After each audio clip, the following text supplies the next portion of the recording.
Welcome to Damn Good Movie Memories with your host, Brian Davis. This podcast is the cure for your long commute and super boring workday.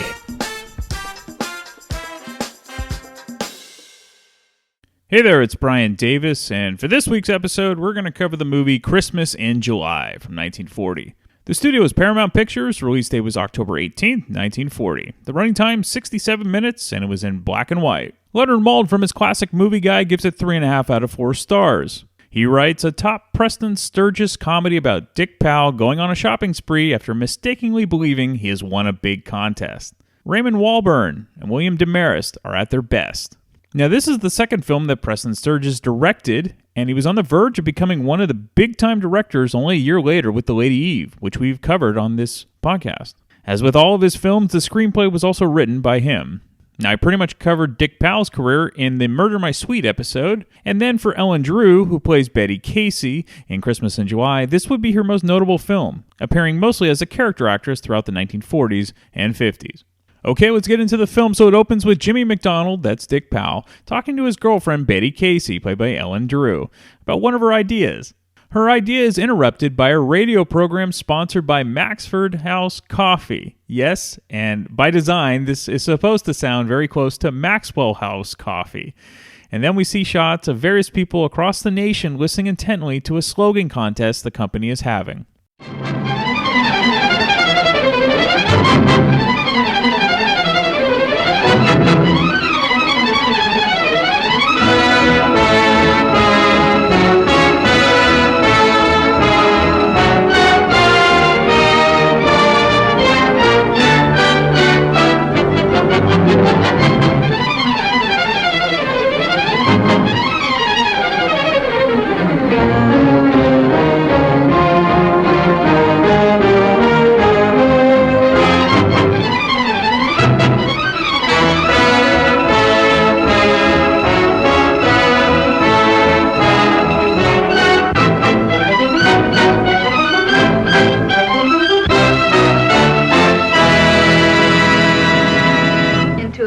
Airy bedroom. And then the sideboard turns around and turns into the bathroom. So you can eat while you bathe? Of course not, silly. Then what's it doing in the bathroom? It isn't doing anything in the bathroom. I said it turns into a bathroom. Then another time it turns into a kitchenette. Another time into a fireplace. I don't think you can light it, but it looks awfully cute. What turns into a fireplace? This gag in the corner. It turns around and makes one room into 4 rooms. So that young people who haven't much money can have a lovely 4-room apartment for the price of a 1-room apartment. Well, if it's 1 room, it isn't an apartment. Well, that's what they call it. It's exactly the same as 4 rooms. Yeah, but you suppose just turn this thing in the corner. Suppose I wanted to go to the fireplace while you were in the kitchenette. Just trying to make things difficult. Nothing's good enough for you except a palace on 5th Avenue. I give you coffee, ladies and gentlemen. The end of the perfect dinner. The beginning of the perfect day.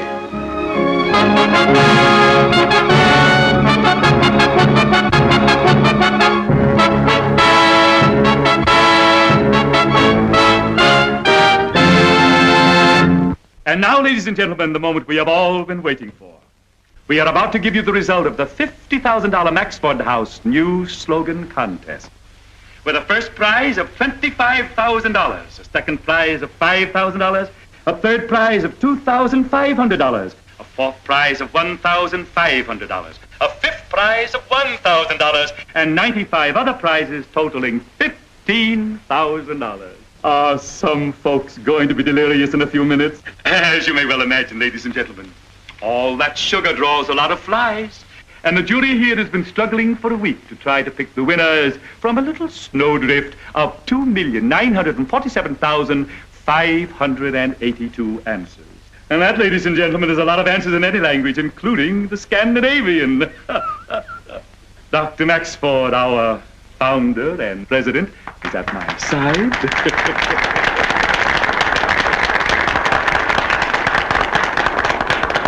And I know that it will only be a matter of a few moments until the jury ceases wrestling with itself, hands Dr. Maxford the verdict, and he will himself, in that well-known voice of his, read you the names of the winners.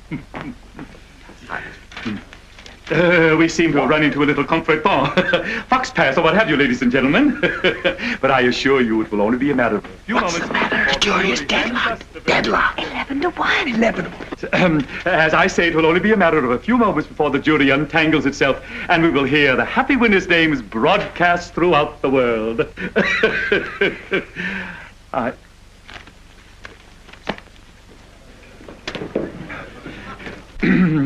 Just a little patience, ladies and gentlemen. Unfortunately for Dr. Maxford, the owner of the company, who was played by Raymond Walburn, the staff he's picked to come up with the winners of the contest can't come to a verdict, and no winner is announced on the air. Maxford is incredibly upset, as this lack of delivering on his promise to the people will look bad for the brand. We then cut back to Jimmy and Betty on the deck of their apartment. Jimmy is especially frustrated that a winner wasn't announced, as he was one of the hundreds of thousands who mailed in a slogan in an attempt to win the grand prize, which was $25,000. He would then use the money to marry Betty and have a very nice start to their life together. Now keep in mind, back in 1940, $25,000 would be the equivalent to now $500,000. Jimmy and Betty then having a hilarious argument of sorts about the slogan Jimmy sent in, which leaves Betty less than enthused. Jimmy's idea is for people who can't sleep at night, and his slogan is, "If you can't sleep at night, it isn't the coffee, it's the bunk." Jimmy is impressed that the bunk part has a double meaning, which of course, bunk meaning it's the worst, or a bed, like a bunk bed. Jimmy had read in the paper from a doctor that the belief that coffee keeps you awake is actually a fallacy, and that coffee really makes you sleepy. This is why Jimmy came up with the slogan based on this new so-called scientific theory. However, the problem is that most people, including Betty, believe the common theory that coffee keeps you awake. Jimmy and Betty work at the same office, which happens to be another coffee company called Baxter Coffee.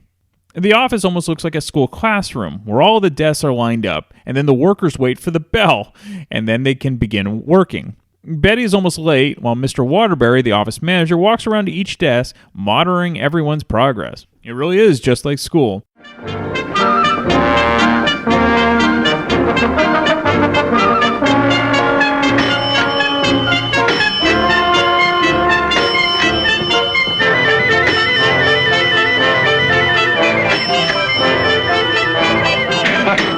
So the sucker says, "Is Mr. Fish there?" And the guy on the other end says, "Which one do you want? This is a New York aquarium." Now, the best one is, you say, "This is the Edison Company. Would you mind stepping outside and seeing if the street light's burning in front of your house?" And then when the poor mug comes back and says, "Yes, it is," you say, "Well, blow it out, will you?"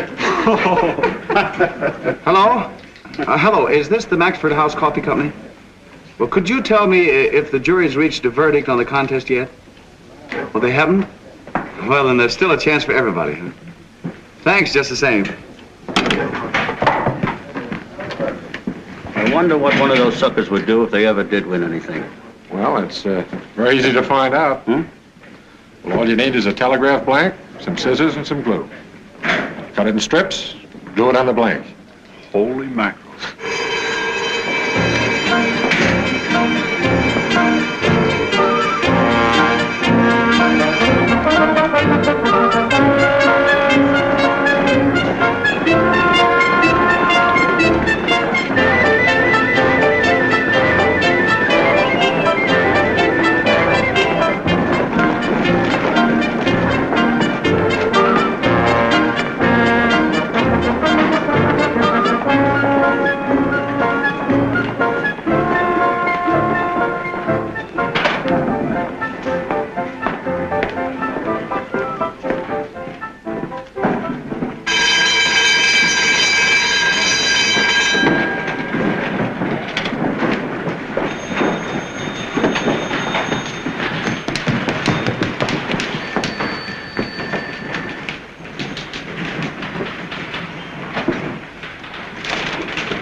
Good afternoon, Miss Casey.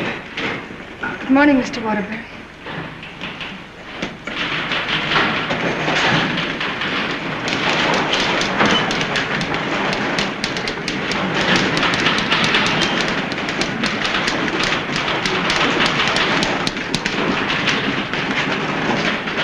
Morning, Don.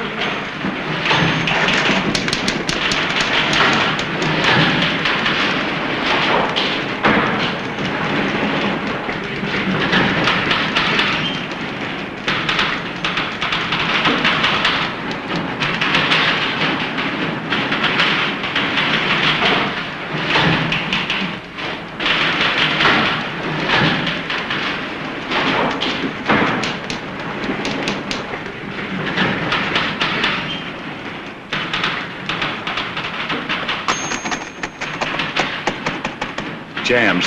Been doing that quite a lot lately. The wonder is it works at all. Yes, sir.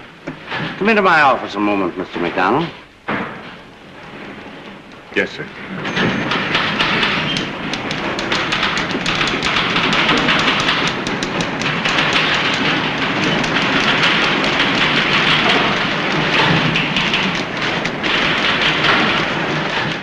Jimmy gets caught by the office manager working on something besides his work and pulls him into the office to discuss his work behavior. In the meantime, the guys who overheard Jimmy calling the radio station about the contest have decided to play a prank on Jimmy by saying he's won the grand prize, and they create a phony wire telegram with the supposed good news. Mr. Waterbury, in a firm way, asks why Jimmy's figures have been so off with his work. Like, is he having, personal or health issues? And Jimmy comes clean and talks about his obsession with trying to win the Maxford House contest. Mr. Waterbury, in a blunt but fair way, tells him it's wonderful to have dreams and ambitions, but he can't let once-in-a-lifetime shots get in the way from being consistent in everyday life. Jimmy would be just as successful in life if he does well in his given job and he pays his bills on time. The basics qualify as being successful in life. Mr. Waterbury wishes him luck in attempting to win the contest and tells him to do better with his job. Jimmy's grateful for the words of wisdom, and now he's in a better mood.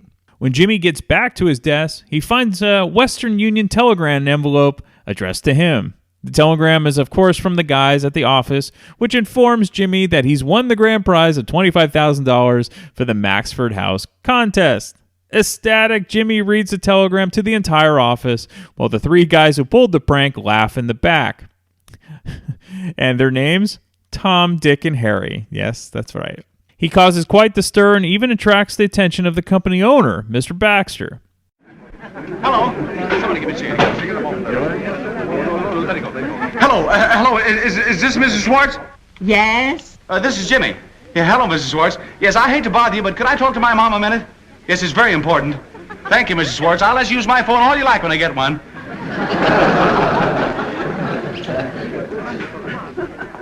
Hello, Mom? Mom, this is Jimmy. Now, Mom, I'm going to tell you something, but don't let it frighten you. You're not hurt? Of course I'm not hurt. Mom, would I call you up from under a streetcar? Now, Mom, listen. Are you a rich woman or poor woman? No, I'm not crazy with the heat. I'm just asking you a simple question. Are you a rich woman or a poor woman? You're all wet. Oh, I said you're all wet, Mom. Now, look, you can go buy yourself anything you want. New furniture, automobiles, new dresses. Electric washer. Oh, electric washer. You know the one you like, the green one? It's yours, Mom.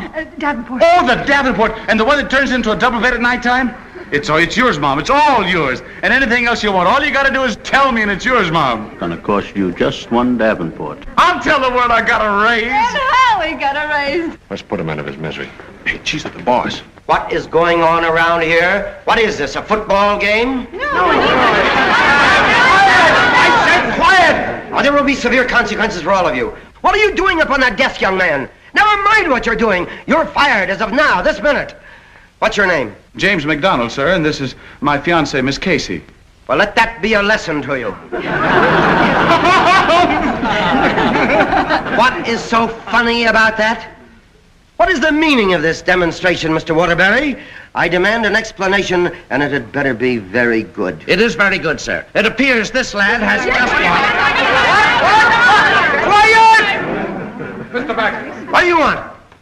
if anyone ought to be fired around here, it's me. Well, never mind the noble gestures. I'll decide what's what around here. You can save that Rover Boy stuff for your spare time. See that this young man is paid off, and don't let this type of nonsense reoccur. Mr. Baxter, there's a very good reason. Has it anything to do with the affairs of this company? Well, no, sir, but... Well, then I don't care to hear any more about it. But you do care to hear more about it.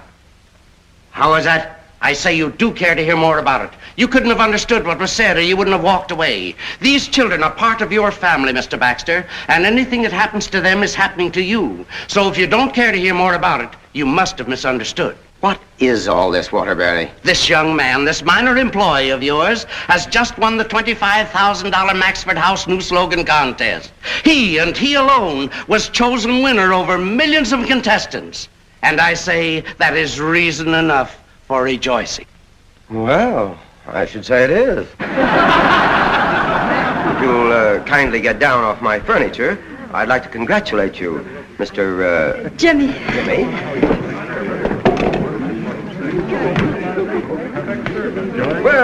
More power to you.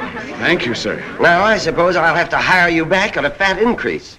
Oh, I don't think that'll be necessary, Mr. Baxter. You see, I've always liked it here, and, well, I guess a little raise would come in kind of handy. And you really won the Maxford House contest, eh? That's what the telegram said. You say they wanted a new slogan or something? Yes, sir. Well, it's about time they changed the old one.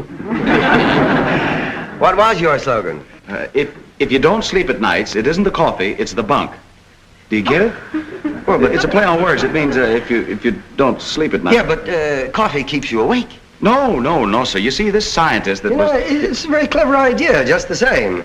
It isn't the coffee, it's the bunk.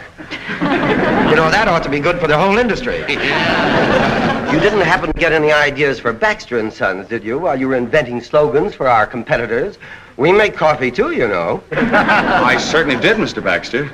I've been trying to tell him to the advertising department ever since I've been here. I guess I've been down there about 1,000 times till I guess they got kind of sick of me. You see, we don't advertise enough. How would you like to come into my office and tell me a few of these ideas? Yes, sir. Oh, Jimmy. You can come too, my dear.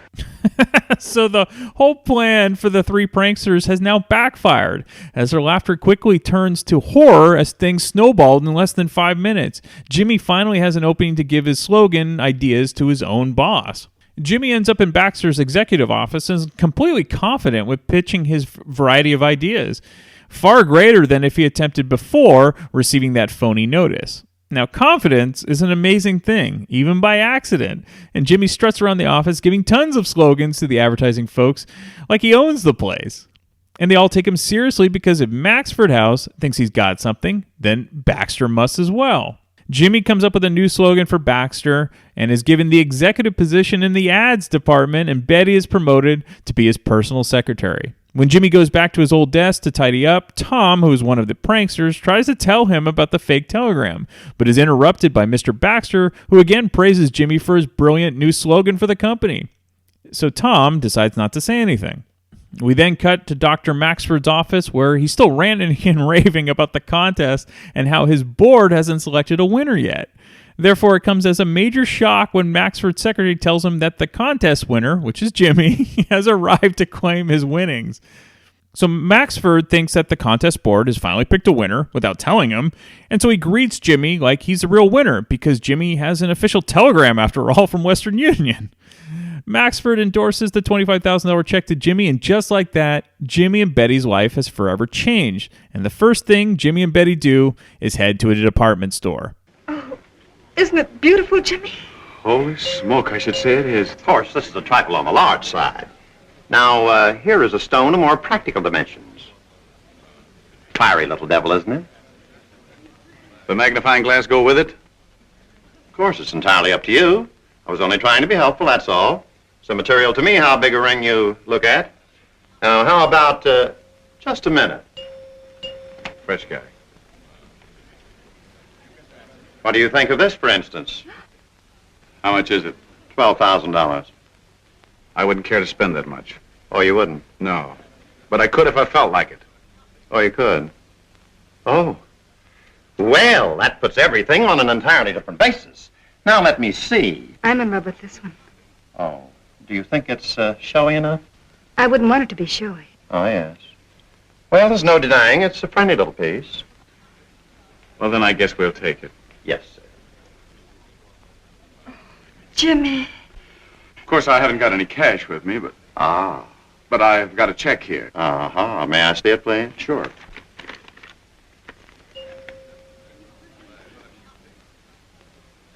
Well, Mr. Schmidt, will you step this way immediately, if you please? Well. I won the Maxford House contest. Isn't it wonderful? Well, dog my cats, I should say it is. 1,000 congratulations. 25,000 congratulations. For heaven's sakes. Mr. Schmidt! Yes, Mr. Hilbeiner, I'll be there presently. Well, kindly cut a groove, will you? Sir? Hilbeiner has been drinking again. So after the jewelry department, the couple is off to buy some new furniture, like a state-of-the-art mechanical folding couch bed for his mother. They also buy something for the entire neighborhood, and they just couldn't be happier with life. They end up buying 3 taxi cabs full of merchandise. Preston Sturges actually helped invent that gadget sofa demonstrated in the department store scene. We then cut to Jimmy's mother, who is talking to her neighbors about how Jimmy must have been drinking in the middle of the day or had a head injury when he called her with the contest news. Her demeanor changes when all of the taxi cabs pull up in front of her apartment building, and Jimmy starts handing out gifts to everyone in the neighborhood like he's Santa Claus. The most heartwarming being a doll for a little girl who is confined to a wheelchair. All right, there's about 20 minutes left, and I'm sure you're dying to know what's going to happen. Like, how will Dr. Maxford take the news when the contest board really does pick a winner? So what will happen to Jimmy then? Or will Jimmy be able to take his newfound confidence and then turn it around, and he can then become a successful advertising executive, regardless of the contest? Or will Jimmy be arrested for fraud? Well, it's all answered. And if you don't want to see the film, I do have a radio adaptation at the end of the show. But again, it's a very quick film. It's a little over 60 minutes, so I think you'll enjoy it. As you already know, I'm a huge fan of Preston Sturges' work, and while Christmas in July doesn't get as much praise as the big three that I've already covered, The Lady Eve, Sullivan's Travels, and The Palm Beach Story, Christmas in July is a forgotten gem, definitely worth watching. All right, a few fun facts. So the original working title that Sturges' original screenplay had were The New Yorkers, Something to Shout About, and A Cup of Coffee. Paramount originally bought Sturges' script for $6,000. William Holden and Betty Fields were the original choices to play Jimmy and the Betty characters. All right, as promised, I have a radio adaptation from the Lux Radio Theater from June 26, 1944. Dick Powell reprises his role, and Linda Darnell takes the role as his girlfriend. And I'll be back next week to talk about yet another random movie from my DVD collection. Lux presents Hollywood.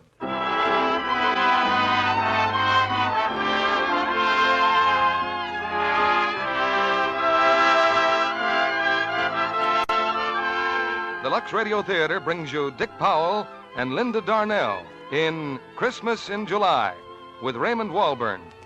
Ladies and gentlemen, your producer, Mr. Lionel Barrymore.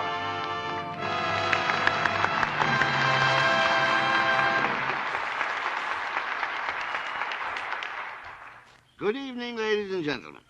If you're wondering what's happened to my young friend, Cecil B. DeMille, well, don't worry. He'll be back next week. This week he's in Chicago for an opening of The Story of Dr. Wassel, and he's trusted me with the keys to the Lux Radio Theater. I happen to have a week off at Metro-Goldwyn-Mayer, where they're celebrating 20 years of making pictures by presenting a fine new production called The White Cliffs of Dover. Before C.B. left, he'd arranged for a play and a cast which I'm sure you're going to like, and which has been a pleasure for me to work with. It's the Paramount hit Christmas in July, and the stars are two favorites of yours and mine, Dick Powell and Linda Darnell. Naturally, boy meets girl in this story, but from there on, Mr. Preston Sturges, who wrote and directed the picture, has a brand new idea which will give you a few surprises before the hour is over. If C.B. were here tonight, I guess he'd say something about Lux Flakes at this point. Well, now, I don't know much about laundry, but I do know that a theater like this is a wonderful thing for about 30 million people. To an old trooper like me, the idea of an audience enjoying these plays without buying a ticket is fantastic. But here it is. You don't have to buy a thing. Of course, the sponsor of this theater won't be exactly angry if you go out and try some Lux Flakes, but after you try it, then we want you to decide the whole matter on its merits. You see, we know just how it's going to come out. And now, let's go back a few years to a time when hearts were young and gay, and a certain boy and girl discovered Christmas in July. Here's the curtain for the first act, starring Dick Powell as Jimmy and Linda Darnell as Betty, with Raymond Walburn as Maxford.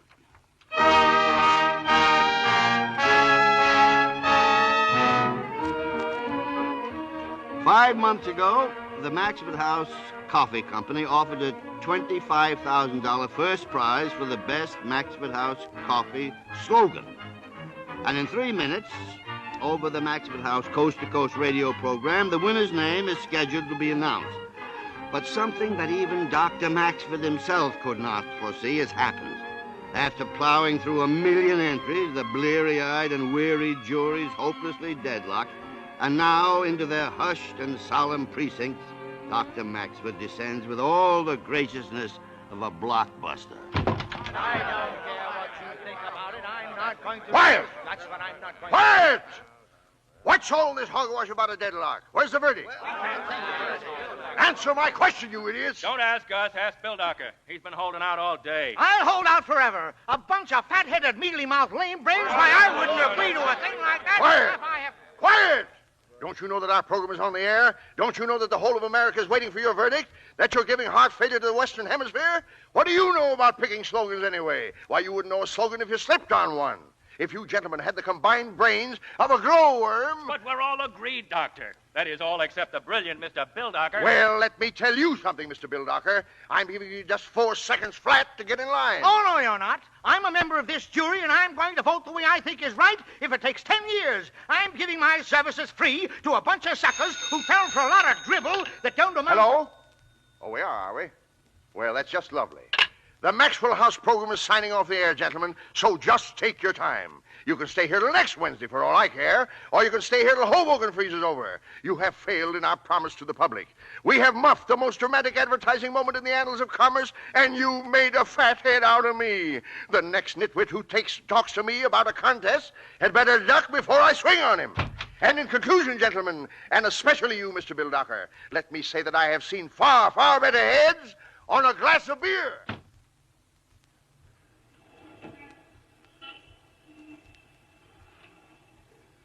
And so, ladies and gentlemen, we bring to a close the 449th Maxford House program. I wish I could have given you the winner's name, but I'm afraid it'll have to wait until next Wednesday. But after all, like the prisoner said when the hangman couldn't find the rope, no nooses, good news. Turn it off, Betty. Wishing you all May as well. How do you like that? They build you up to a big finish and then leave you hanging on a meat hook. Come on, I'll walk down with you. Oh, let's stay here and talk, Jimmy. It's so hot. That's a great way to spend an evening. Sitting on the roof of a broken-down apartment house because I don't have the dough to do anything Oh, else. now that's not so. It's cool up here. Besides, you wouldn't have missed listening to Maxford House for anything. A lot of good it did me. I wish they'd get that contest over one way or another. You start thinking about that $25,000, or even the second prize at $10,000. Or even anything. You said it. And then when you've practically got it right in your mitts, they leave you there with your tongue hanging out. Oh, did you really think you were going to win it, Jimmy? I haven't lost it yet, have I? Well, how many contests have you lost? Well, never mind. But every time I've lost one, I've doubled my chances on the next. It's what you call the law of averages. Like when I lost on how many peanuts are there in this window. Well, that doubled my chances on the You Fill in the Missing Words contest. But you lost that one, too. So I was 8-1 when I went into the limerick contest. But you didn't win it, Jimmy. Well, that's what makes it such a cinch this time. Can't you just see it over there on Broadway? A great big electric sign. A guy swallows his coffee and it says, if you don't sleep at night, it isn't the coffee, it's the bunk. You gotta admit, that's some slogan. Uh-huh. Well, do you get the point? You understand what it means? Yes. Well, it's as clear as crystal. It isn't the coffee, it's the bunk. If you don't sleep at night, it isn't the coffee that keeps you awake, it's the bunk. I know what it says. I just don't understand it. Well, a kid or two could understand it. That Viennese doctor in the Sunday paper, he said that old idea is just a superstition. Instead of keeping you awake, coffee makes you sleep. That's simple enough, isn't it? Coffee makes you sleep. It doesn't make me sleep. Well, he says it makes you sleep. He's a Viennese doctor. Jimmy, coffee keeps you awake. That's a well-known fact. Why are you so pig-headed about I it? tell you, it's a new scientific theory. People only think coffee keeps them awake. Those kind of people are nervous wrecks and couldn't sleep anyway. So I say, if you don't sleep at night, it isn't the coffee, it's the bunk. Do you get it? I guess so. You guess so. What does it mean? It's the bunk. Yes. But do you get the play on words? Oh, Jimmy, you don't need a play on words. Anytime anybody tells you that coffee makes you sleep, you don't need a play on words to know it's the bunk. Don't you understand? Don't you understand? It's funny. It means if you don't sleep at night, it isn't the coffee that keeps you awake. It's the bunk.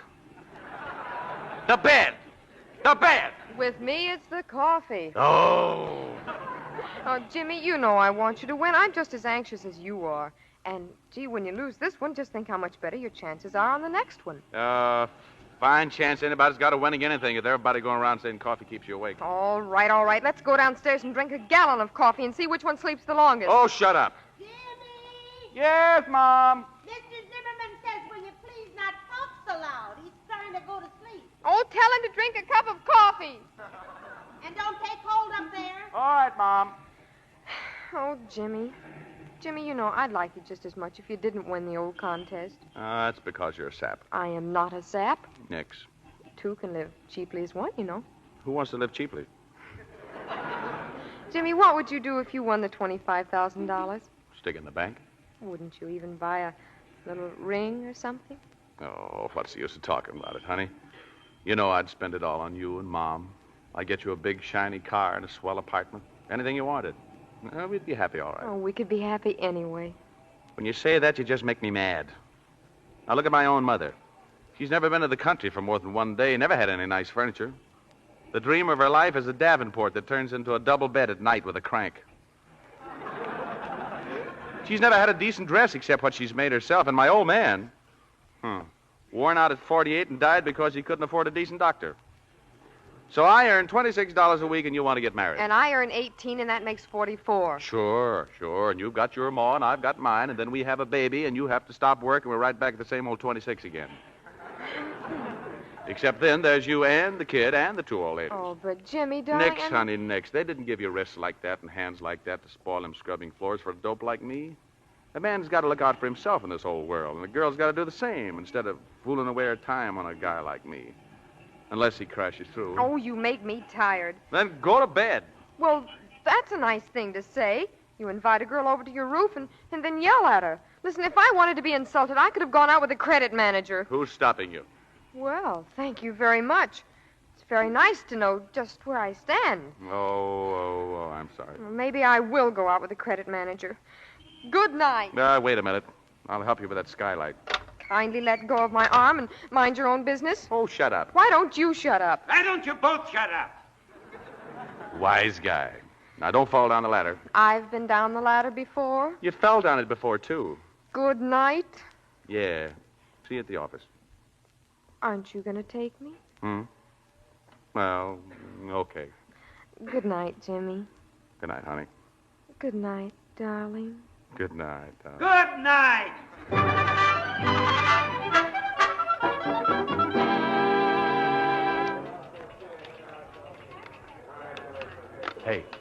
Hey, Charlie. Yeah?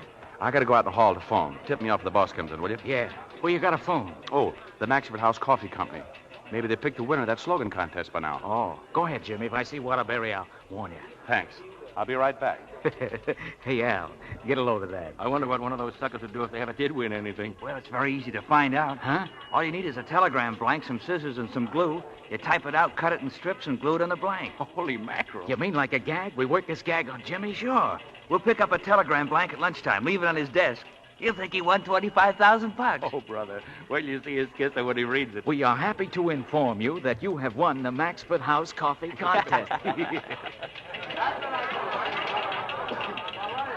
Yes, and I was just wondering if the jury has reached a verdict yet on the contest. Oh, they haven't? Oh, in a minute, huh? Well, thanks a lot. Goodbye. I gotta win it. I gotta.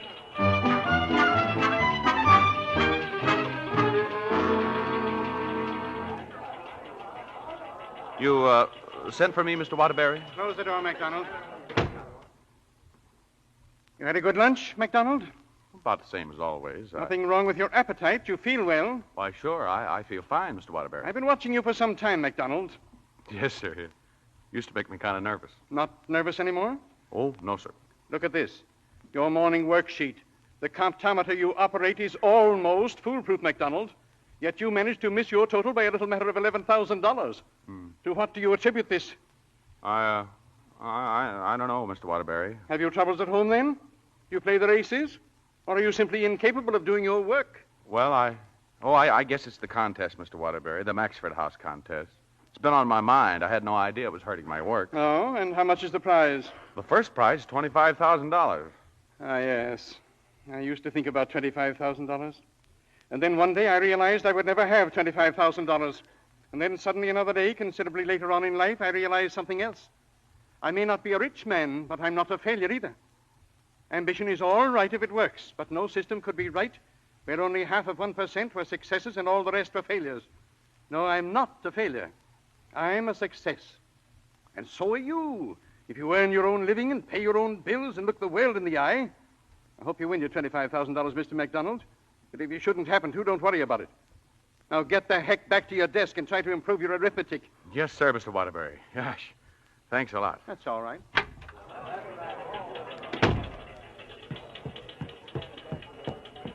Hey, what's this? What's what? Well, this telegram. You got me. Kid just brought it in. What's it say? Huh? Wow. Wow. Betty, come here. Everybody come here. Honey, quick. Everybody, come here. This telegram. Wow. Boys and girls, there comes a time in everybody's life when you just got to climb up on your desk and let her rip. Yippee! Hold on, everybody. I've just won the $25,000 Maxford House contest. Oh, Jimmy, darling. MacDonald, that's wonderful. Yeah, thank you. Look, do you think I could use the company phone for just one call? Help yourself. Thanks. Hello? Oh, Astoria 55970. This is really going to be good. That's where he lives. Hello? Hey, Mrs. Schwartz. I hate to bother you, but could I talk to my mother a minute? Yes, it's very important. Thank you, Mrs. Schwartz. I'll let you use my phone all you like when I get one. That's the neighbor. She's calling my mother. Hey, quiet now, quiet. Quiet, everybody. Hello, Mom. Mom, now don't get scared. No, of course I'm not hurt. Mom, listen. Are you a rich woman or a poor woman? No, I'm not crazy with the heat, Mom. Look.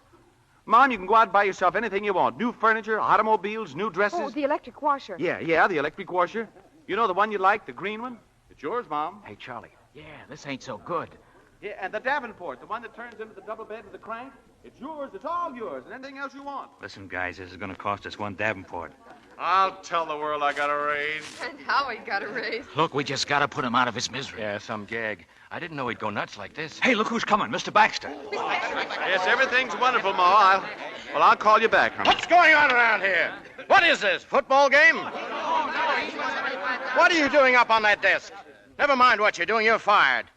What's your name? James MacDonald, sir, and this is my fiancée, Miss Casey. I'll let that be a lesson to you. Well, what's so funny? What is it? Waterbury, where are you? I demand an explanation. Mr. Baxter, I really see no point in firing this If lad. anyone ought to be fired around here, it's me. Never mind the noble gestures. I'll decide what's what around here. Waterbury. Wait a minute. You don't understand what's happened, Mr. Baxter. These children are part of your family, your business family, and anything that happens to them happens to you.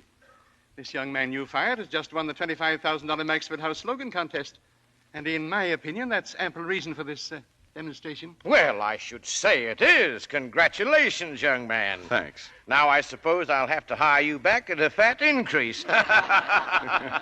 Well, I've always liked it here, Mr. Baxter, but a little raise would come in handy. And you really won the Maxford contest, eh? Here's a telegram. And what was your slogan? Oh, if you don't sleep at night, it isn't the coffee, it's the bunk. Well, it's a play on words. It means if you don't But sleep coffee keeps you awake. I know. Yeah, but don't you see this Viennese scientist? He It's says a that... very clever slogan just the same. It isn't the coffee, it's the bunk. Excellent for the entire industry. You didn't happen to get any ideas for Baxter & Son while you were inventing slogans for our competitors, did you? You know, we make coffee, too. I certainly did, Mr. Baxter. I've been trying to give ideas to the advertising department ever since first came here, but they won't listen to me. Well, how would you like to come into my office and tell me a few of these ideas? Yes, sir. I'll wait here for you, Jimmy. Oh, no. You come too, my dear. My, 25,000 smackers.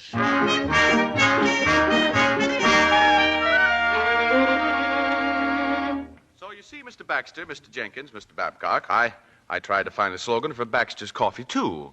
One that would imply that Baxter's was the finest coffee made. The aristocrat of coffees. Aristocrat? Babcock, revise your thinking. Aristocrat? Oh, no, that's been used too much. Oh. And what is your slogan for Baxter's, Jimmy? Baxter's, the blue blood coffee.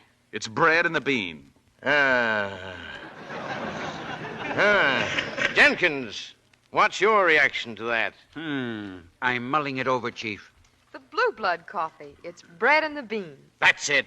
Bread in the bean. It's wonderful. It is? I mean, it is. I can see it all over the nation. Jimmy, you're a genius. Thank you. And now that you're a capitalist, I don't know how you'd feel about working for a living. But if you'd care to have a little office here... Oh, you mean all to himself, with his name on the door? Naturally, and with you as his secretary, and of course a reasonable increase in salary.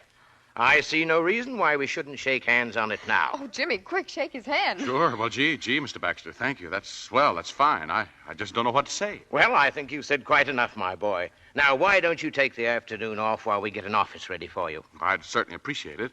Do you suppose Betty could come along, too? Why, of course she can. And the little bird tells me just where you'll be headed for. Some little jewelry store, I'll wager, huh? Well, I guess you're not very far wrong, Mr. Baxter. But first of all, I think I'll go over to Maxford House and pick up that little check. Oh, yes, we'd almost forgotten about that, hadn't we? Oh, not me. I hadn't. What was your slogan for Maxford again? It isn't the coffee, it's the bunk. Isn't that marvelous? It isn't the coffee, it's But it's bread in the bean. That's the one for my money. Functional. Precisely.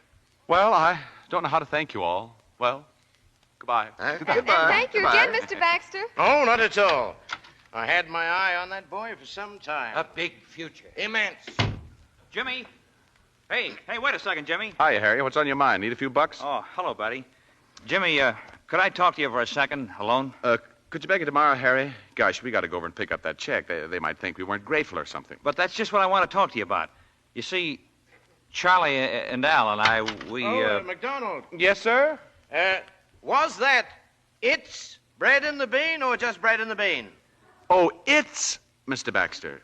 You see, just bread in the bean might sound like bread in the bean. I fixed that one. Might sound like bread and butter or something like that. Yes, naturally. I don't know why I didn't realize that. Is that all, sir? Of course. Have a nice time and don't spend all your money. We won't. Well, goodbye. Goodbye. Goodbye. Ah, great mind. Oh, did you wish to speak to me, Petty Pass? Who, me? Oh, no, sir. I just watching them go out. Well, it's been quite an exciting day, hasn't it?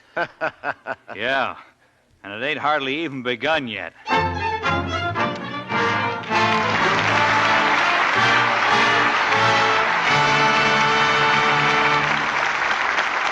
Before we present Act Two of Christmas in July, starring Dick Powell and Linda Darnell, Libby and I want you to decide an argument that's been going on between us. Oh, not really an argument, Mr. Kennedy. It's a debate. Well, whatever you call it, the question Libby and I have been discussing is... Do women dress to please men or other women?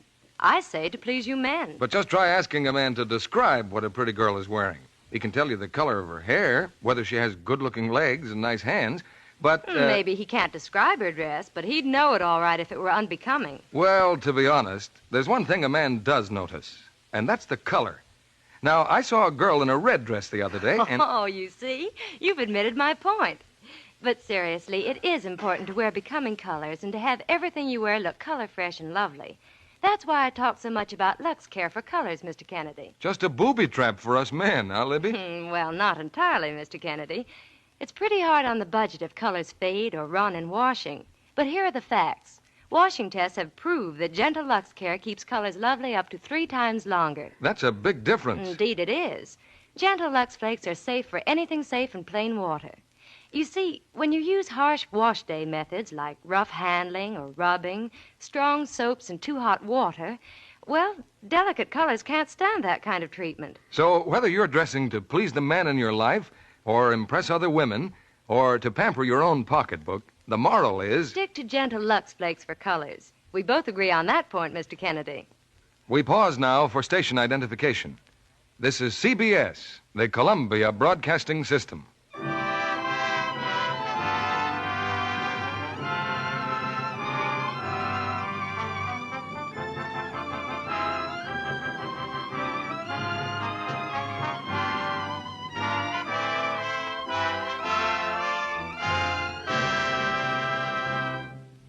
Act Two of Christmas in July, starring Dick Powell as Jimmy and Linda Darnell as Betty, with Raymond Walburn as Maxford.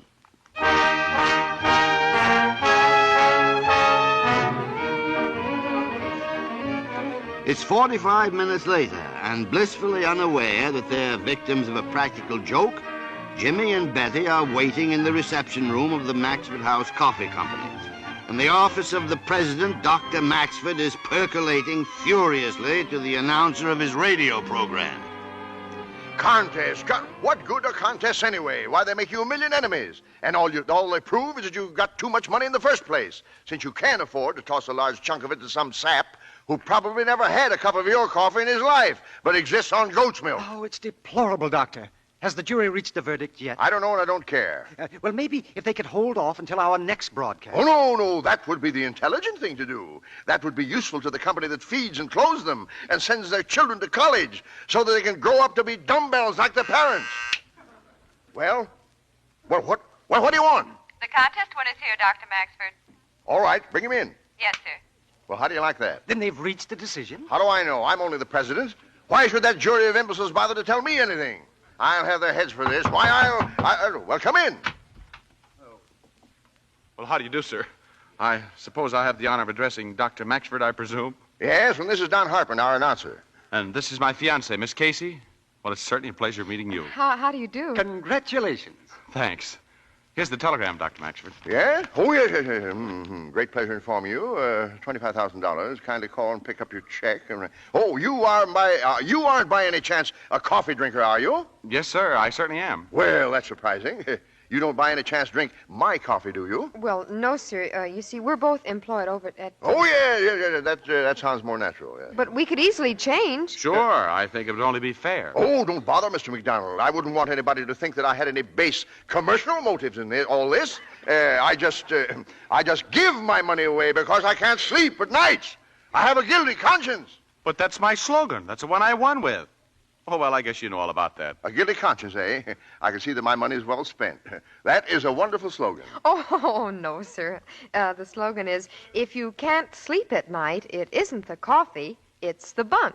I beg your pardon? It's a pun.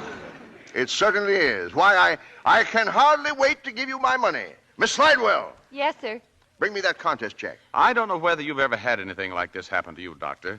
But to be poor and unknown one minute and sitting on top of the world the next minute, that's a feeling nobody can ever take away from me. Oh, but it's more than that. It's the knowledge that Jimmy won this contest because he thought up a better slogan than anyone else. You see, I used to think I had good ideas and that I'd get somewhere in the world, but, well, now I know it. And that's what I want to thank you for, Dr. Maxford, even more than the money. Here's the check, Dr. Maxford. How do you spell your name, young man? Is it M.C. or M.A.C.? M.A.C., sir. James MacDonald. You know, it's customary under these circumstances to have a few photographers present or even a microphone or a reporter. But since we do everything here on a highly non-commercial basis, I merely take pleasure in giving you this small check written out with my heart's blood, and that's all there is to it here. Well, thank you. Thank you, Dr. Maxford. I don't know how I could ever find words to... Never mind them. Just goodbye and good luck. Oh, Jimmy, just look at it. Just look. Oh, boy. Now, Miss Slidewell, get me Bill Docker. I tried to, sir. When I got the check, he isn't in his office. Well, where is he? Down in the lobby of the yo-yo? You find him and tell him... Oh, never mind, I'll find him myself. It isn't the coffee, it's the bunk. Jumping Jerusalem!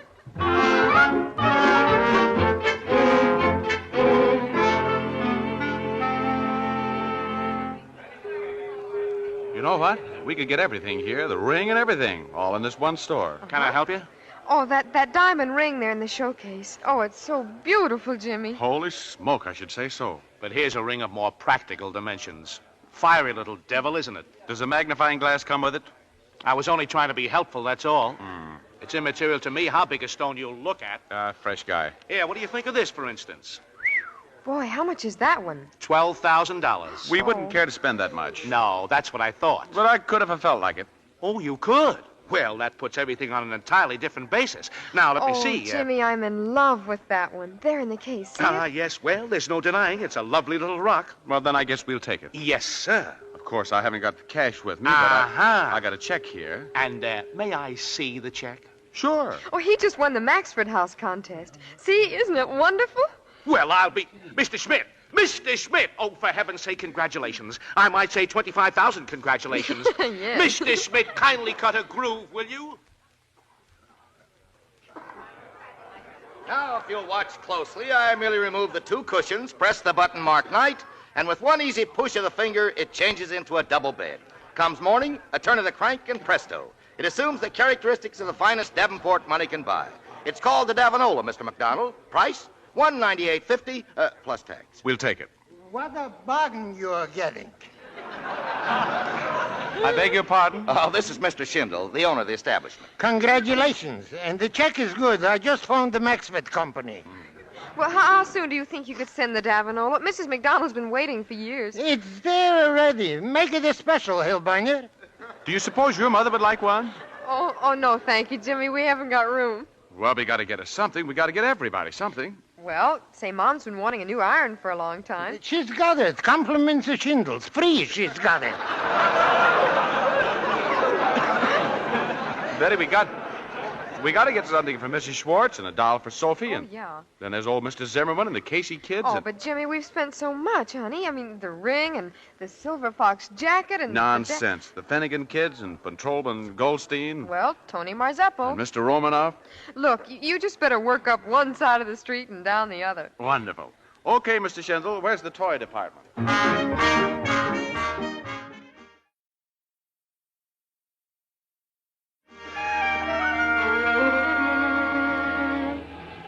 Well, there are the trucks, Mr. McDonald, all loaded. They'll shoot right uptown with everything. Gosh, thanks. And for you and Miss Casey, a taxicab. Also compliments of Schindel. Hillbinder, put in the other packages. Yes, sir. Oh, how can we ever thank you? And that's not all. From Schindel's Fernery, a beautiful orchid for the lady. Oh, Jimmy, look. An orchid. Oh, look, Mr. Schindel, I don't like buying all those things without paying for them. Nonsense, Mr. McDonald. We know an honest man when we see one, don't we, boys? Well, Mr. Schindel, why don't you take the check and give me the change? We should have change for such a check. Well, I'll bring you the money as soon as I put the check in the bank. Well, who's in a hurry? Drop in any time. Drop in tomorrow.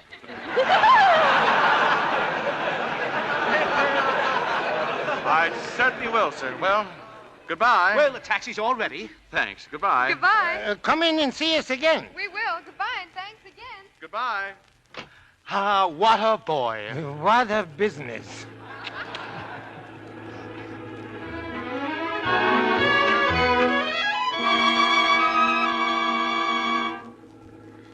Oh, I'm so happy, Jimmy. I feel kind of good myself.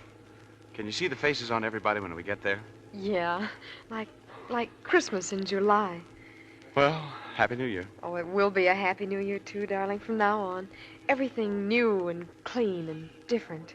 And just think, Jimmy, no more worry. No more worry. That's the only terrible thing about being poor. Say, what kind of a house are we going to have? Any kind you like? How about a penthouse? They come kind of high, don't they? Oh, I was on...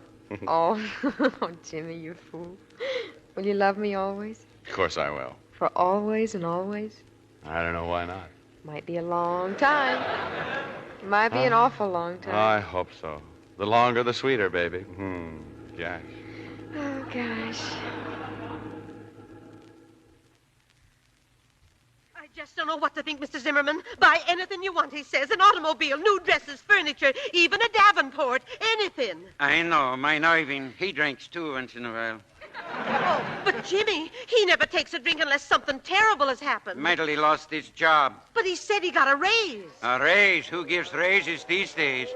Listen, that noise in the street. What is it? Maybe a funeral. Look, right in front of the house. Such a congregation. Look, there's Betty. She's bringing him home in a taxi cab. Well, don't you worry, Mrs. McDonald. Maybe just a little accident. A leg, maybe, or a finger. Mom! Hey, Mom! There he is. Come on down. You too, Mr. Zimmerman. He's got presents for everybody. Get Mrs. Schwartz. Jimmy boy, Jimmy, drunk as a lord in the middle of the afternoon. I never thought I'd live to see it, never. Hey, now take it easy. There's something here for everybody. And what isn't here soon will be 3 truckloads. Wait a second. Oh, here's her doll, Sophie. Hey, where's Sophie? Jimmy! Here, darling, in this box. Hey, somebody find my mother. And look at this, everybody. Look, it's 2 carrots, too. Jimmy! Mom. Jimmy! Oh, what's happened? Are you drunk? Are you hurt? Mom. Jimmy, what's going on? Mom, now, look at me, Mom. I'm fine. And everything I told you is true. The Davenport's on the way here and a lot of other stuff. Special trucks. Oh, wait till you see, Mom. Oh, then you did get a raise. Oh, glory. Mom, sit down. Sit down on the curb. It doesn't matter. I'll get you a dozen new dresses. Yes. Look, Mom, here's a check. $25,000. Jimmy, oh. Hold on to it, and I'll be right back. Hey, somebody find the ice cream wagon. Free ice cream, kids. Free ice cream for everybody.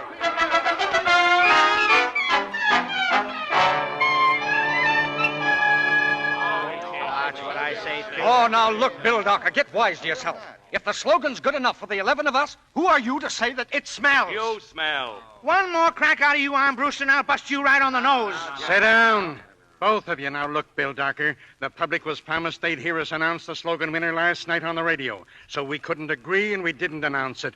We got to announce it by next Wednesday, and I think it's high time we talk this over. In a nice, friendly way, of course. Talk what over? Everybody but you says that this slogan is just what the doctor ordered. Maxford's magnificent and mellow. It's brief, it's smooth, it's pungent. It's putrid. And just why is it putrid, Mr. Bill Docker? Because it smells. Well, so there you are, Bill Docker, and all the rest of you playing poker, I suppose. Now that the contest is over, I wonder if you would be kind enough to all get back to your offices and try and sell a little coffee for a change, or am I becoming too commercial? And while I'm on the subject, I just want to tell you that of all the groups of fatheads that I've ever had the misfortune to gaze upon, you take the lard pail. And what about the contest? Well, what about it? Now that you've killed it, what do you want to do? Hold a postmortem on it? Don't you want us to choose a winner? You did choose a winner. Who chose a winner? We certainly did not choose a winner. Well, you certainly did choose a winner. What do you mean you didn't choose a winner? I mean we haven't reached a verdict yet. Well, you certainly have reached a verdict yet. And what are you trying to do? Stand there and tell me you haven't reached a verdict yet? We have not. Then why did you send him a telegram telling me we'd won? Answer me that. Send who a telegram? McTavish. We didn't send any You didn't? Who's McTavish? You didn't send any... Well, you certainly did send a telegram. Jumping Jerusalem. Get my lawyers. Which one? Schlummel, Slimmel, Abercrombie, and Schlitz. Get the police. Yes, you can't do that. Quiet. And get me Schindler Brothers. The important thing at a moment like this is to remain cool and collected. Collected! Holy Moses. Call the bank. What's the matter with everybody? Call my bank!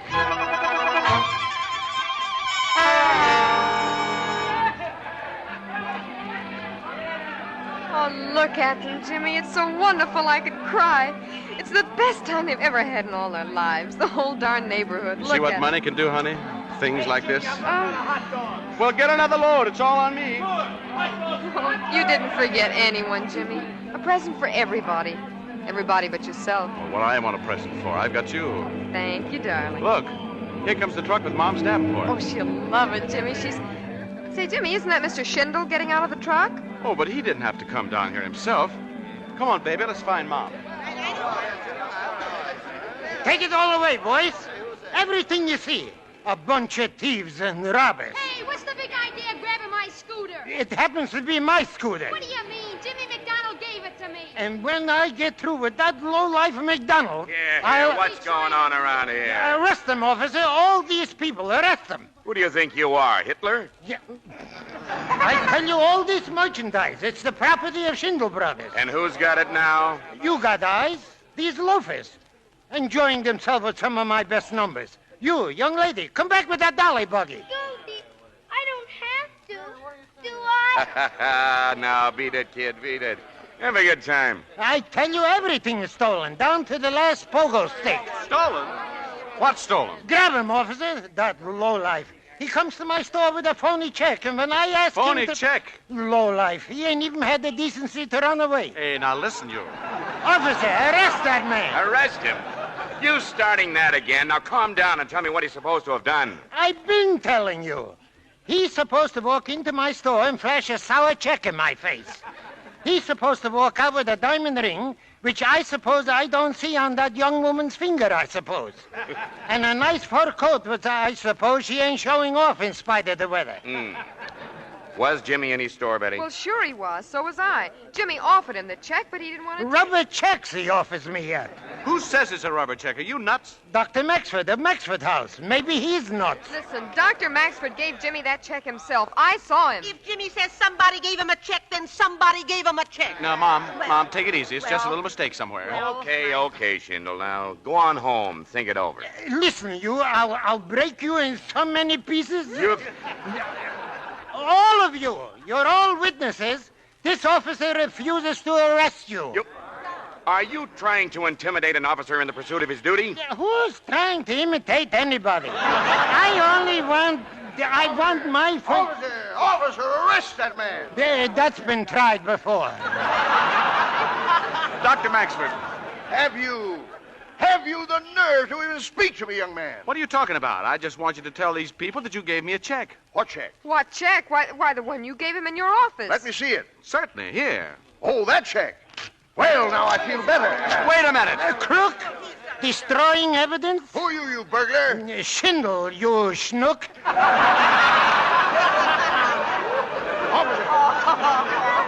Officer, I want all these people thrown in jail. Listen, Mussolini, Dr. Maxford, if there's been something wrong, why did you give me the check? Why did you send me the telegram? I never sent you a telegram in my life. I never heard of you. Well, you're not going to say you didn't give me the check. That was entirely a mistake. I suspected you the minute you walked in my office. You mean I didn't win? You know perfectly well you didn't win. Oh, Jimmy. But gee, Wait a minute. He's entirely responsible. This Maxford. This is an honest boy, ladies and gentlemen. And this numbskull here gives him a check. I should take back the merchandise I sold in good faith. Drive it. Take the Davenport up to the ladies' apartment. Enjoy it in good health, my friend. A present from Dr. Maxford. I'll see you in Hoboken before I pay for anything. And I'll see you in court, where I guarantee you will pay for everything. Pass the ice cream cones around. With love from Dr. Maxford. He's paying for everything, including court costs. Well, there's one present I have for you. Here! Yeah, officer, I'm assaulted with a bloody nose yet. Okay, the two of you. I'll teach you to make trouble on my beat. You're going for a ride. Both of you. Come on.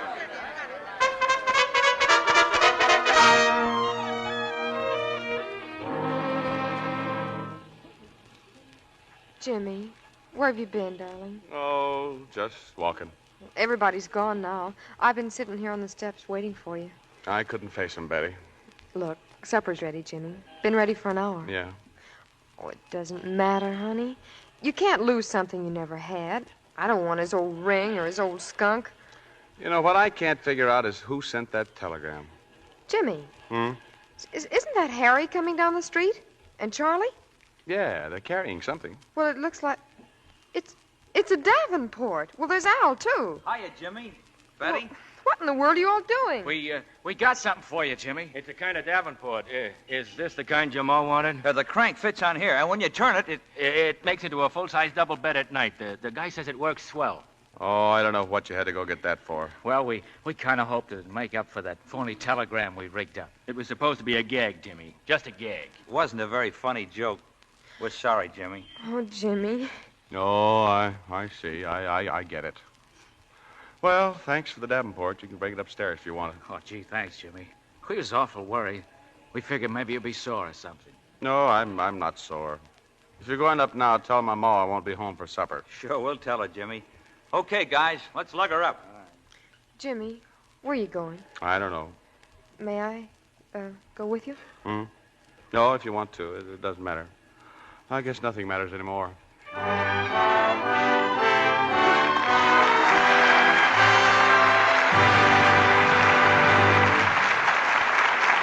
Before Dick Powell and Linda Darnell return for Act 3 of Christmas in July, Libby wants you to listen to something. See if you can tell the difference between these two sounds.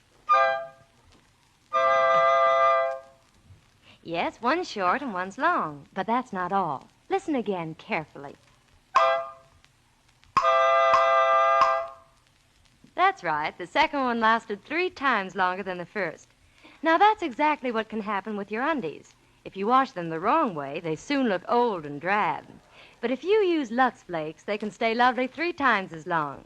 Quite a difference, isn't there? But it's true. Actual washing tests proved it. We purposely washed pretty slips and nighties the wrong way, you know, with strong soap and too hot water.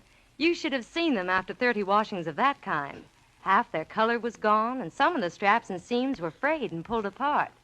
But then we washed the same kind of undies in gentle, lukewarm Lux Suds, and they came out beautifully, still colorful and lovely and new-looking.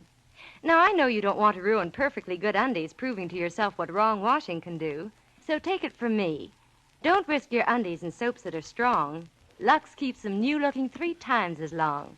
Now, our producer, Mr. Lionel Barrymore.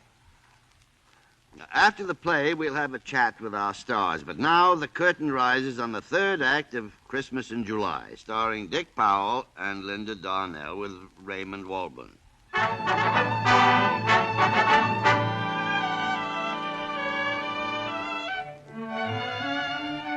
A few hours ago, Jimmy McDonald had $25,000 in cash and a couple of million in self-confidence. Right now, his physical assets total about 95 cents, and spiritually, well, there's more starch in your laundry bag. Jimmy's wandered all the way downtown. Force of habits brought him now to his office building.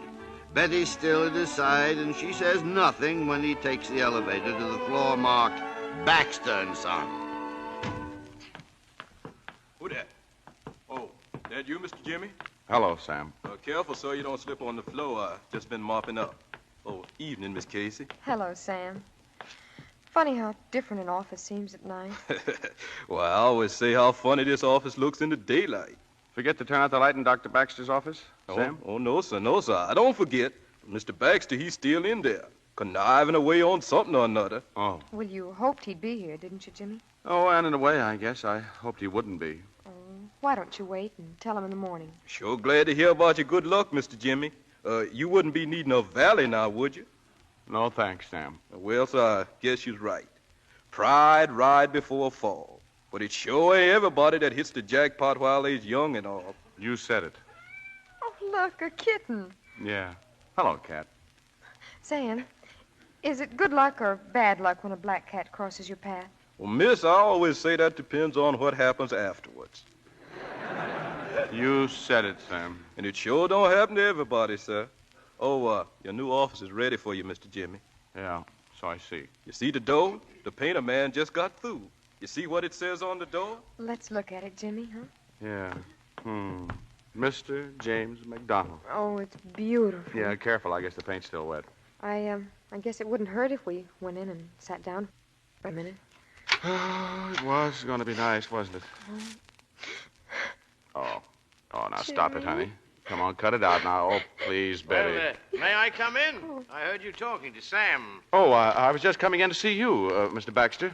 We stopped in to take a look at the office, and... Well, I hope you like it.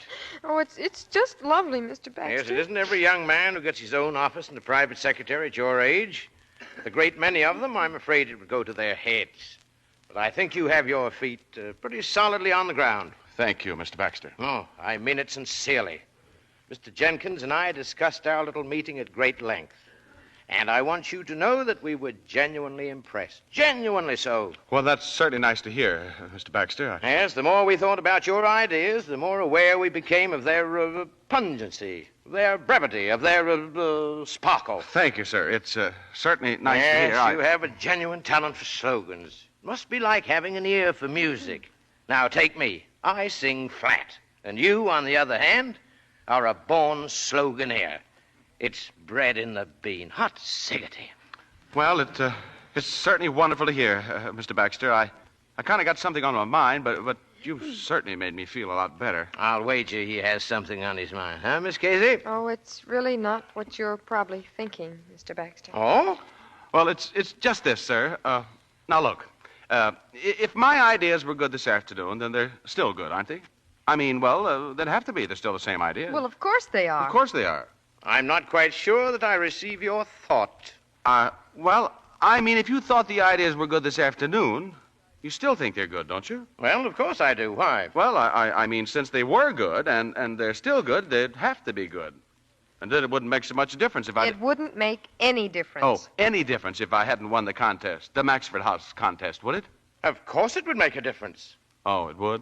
Well, certainly it would. Well, why? Well, I'm no genius, but I didn't hang on to my father's money by backing my own judgment, you know. I make mistakes every day, sometimes several times a day. I've got a whole warehouse full of mistakes. Well, I should say it would make a difference. You see, I think your ideas are good because they sound good to me. But I know your ideas are good because you won this contest over millions of others. Yes, but you see, Mr. Baxter, It's what you might call commercial insurance. It's like a racehorse. If a horse wins the Kentucky Derby, well, then you back him for the Preakness. But I didn't win it. The Preakness? The contest. I didn't win anything. It was a joke. A joke? That's what they meant it to be. Who did? Oh, some of the fellows. Oh, they didn't mean any harm. They just wanted to see how I'd look when I got the news, I guess. Well, just you give me their names and we'll see how they look when they get some news. Oh, I wouldn't care to do that, Mr. Baxter. Oh, well, it doesn't matter. What do you mean it doesn't matter? After I spend a whole afternoon listening to a lot of baloney entirely predicated upon the winning of this contest and giving you this office. Oh, but Mr. Baxter, how about it's bread and the bean, the blue blood coffee? Well, I don't know what about it. We'll find that out. There's plenty of time for that. But I won't be made a fool of, you understand. I can't go around handing out private offices and secretaries on the strength of a practical joke that I personally consider far from funny. Yes, sir. Yes, sir. It'll be kind of hard to face that gang tomorrow from back of the old desk. It would be just as hard to face it from in here if you didn't belong here. Uneasy lies the head He does belong in here, Mr. Baxter. Well, what is the joke this time? He belongs in here because he thinks he belongs in here. Because he thinks Oh, that that's all very deep dish and highfalutin, but far from practical. It is practical, Mr. Baxter. It's the most practical idea you ever had. He belongs in here because he thinks he has ideas. He belongs in here until he proves himself or fails, and then somebody else belongs in here until he proves himself or fails, and then somebody else after him, and so on for always. Oh, I don't know how to put it into words like Jimmy could, but all he wants, all any of them wants, is a chance to show, to find out what they've got while they're still young and burning, like a shortcut or a stepping stone.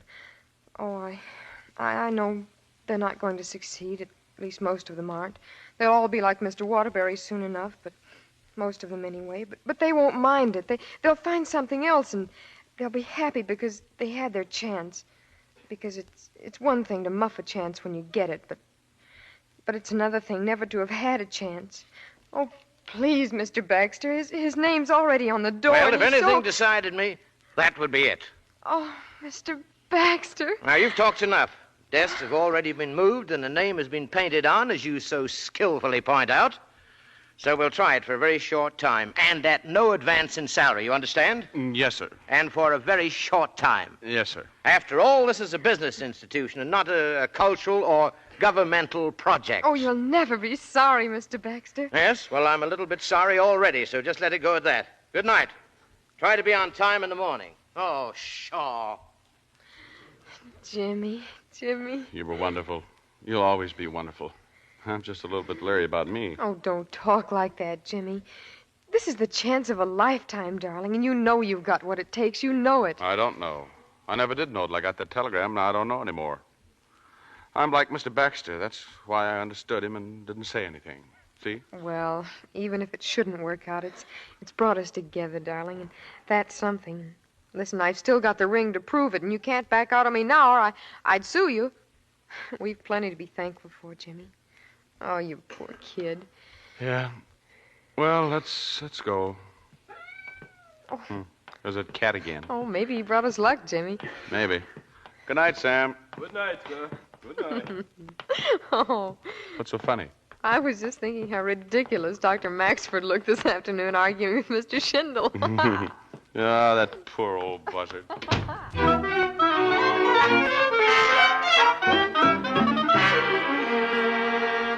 Bill Ducker, of all the colossal gall.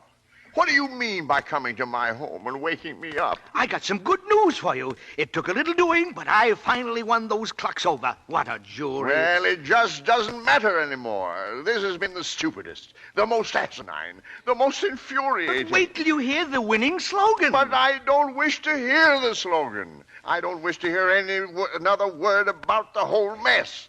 Pick your winner, send him a check, and tell him to go soak his head. Listen to this. Is this good? If you don't sleep at night, it isn't the coffee, it's the bunk. Oh, Bill Ducker. It's what you call a pun, and believe me, some pun. We just sent the winner a telegram, a guy by the name of James McDonald, and... Why, Dr. Maxford, how pale you look.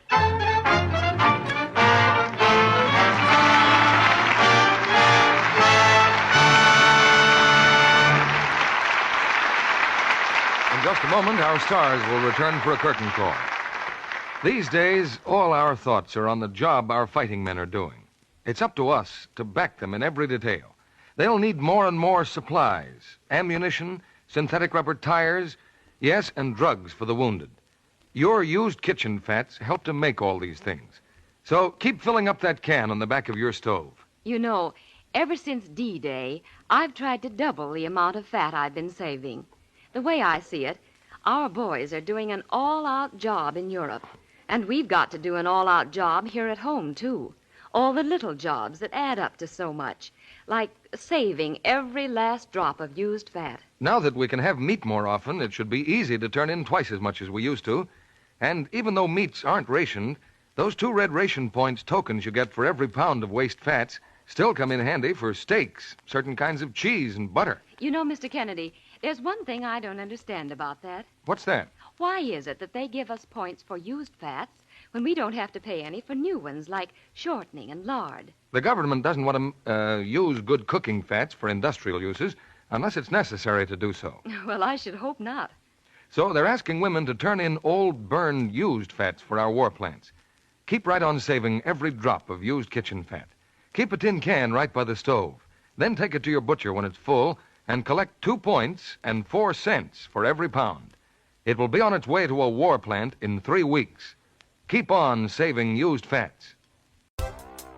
If you are ever in the San Francisco Bay Area and still love collecting or renting DVDs or VHS tapes, come check out Captain Video in San Mateo at 2837 South El Camino Real. Captain Video is open 6 days a week and closed on Wednesday, and one of the last traditional video stores still running in the United States. New movies you can rent for $2.99 a day. Old movies you can rent for $2.99 for 5 days. And if renting isn't your thing, you can also purchase anything you find in the store. Be sure to tell Ira that you heard about Captain Video from the Damn Good Movie Memories podcast. Happy renting and happy collecting at Captain Video. Come hang out and chill with Brian A. Davis and the Bad Beat. Wednesdays, 11 p.m. Eastern, right here on thatmetalstation.com.